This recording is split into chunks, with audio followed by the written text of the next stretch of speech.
Baik, Tribuners, kita ke berita lainnya. 30 pengendara kena tilang dalam sejam, hanya 7 motor yang diamankan. Ini kata polisi.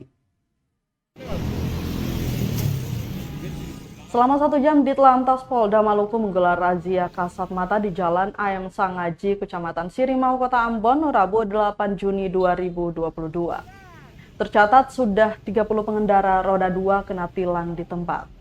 Di mana dari 30 pengendara yang ditilang ternyata ada 7 kendaraan yang pemiliknya tidak memiliki sama sekali surat izin mengemudi atau SIM serta STNK.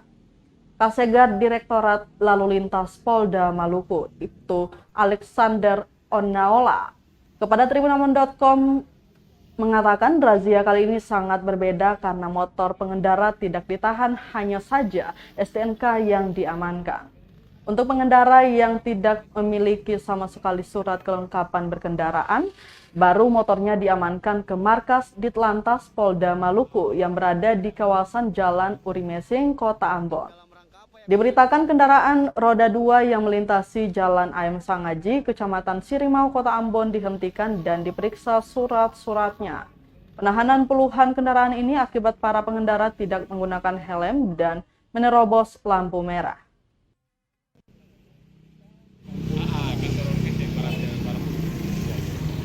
Dalam rangka apa ya, Komandan?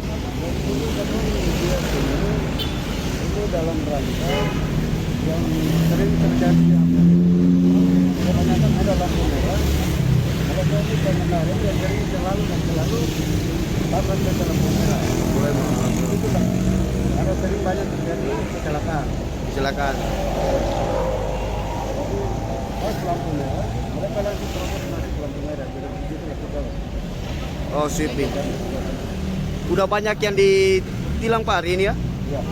Udah banyak ya? Oh, lumayan banyak.